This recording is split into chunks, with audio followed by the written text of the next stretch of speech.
محترم سامعین السلام علیکم۔ آج کی اس ویڈیو میں ہم دیکھیں گے کہ شمسی اور قمری حروف کیا ہیں، یعنی شمسی اور قمری حروف کیا ہیں اور کس بنیاد پہ ان کی تخصیص کی گئی ہے، ان کو دوسرے حروف سے علیحدہ سے ٹائٹل دیا گیا ہے۔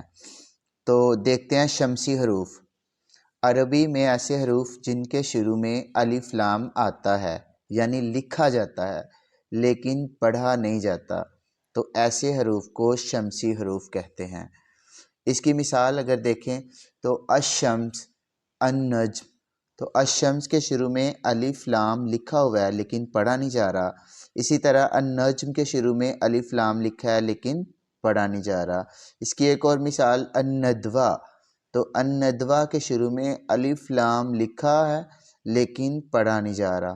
تو اس طرح کے سارے حروف کہ جن کے شروع میں الف لام لکھا تو ہوتا ہے لیکن اس کو پڑھا نہیں جاتا، تو عربی گرامر میں ایسے حروف کو شمسی حروف قرار دیا جاتا ہے۔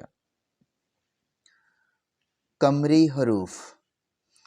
عربی زبان میں ایسے حروف جن کے شروع میں الف لام لکھا بھی ہوتا ہے اور باقاعدہ پڑھا بھی جاتا ہے، تو اس طرح کے حروف کو قمری حروف کہا جاتا ہے۔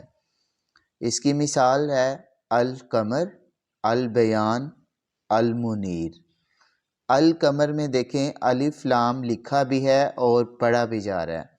البیان میں بھی الف لام لکھا بھی ہے اور پڑھا بھی جا رہا ہے۔ اسی طرح المنیر میں الف لام لکھا بھی ہے اور پڑھا بھی جا رہا ہے۔ تو اس طرح ہم نے آج جانا کہ ایسے عربی کے حروف جن کے شروع میں الف لام لکھا جاتا ہے لیکن پڑھا نہیں جاتا، وہ شمسی حروف، اور ایسے حروف جن کے شروع میں الف لام لکھا بھی ہوتا ہے اور باقاعدہ پڑھا بھی جاتا ہے، تو وہ قمری حروف ہیں۔ تو سامعین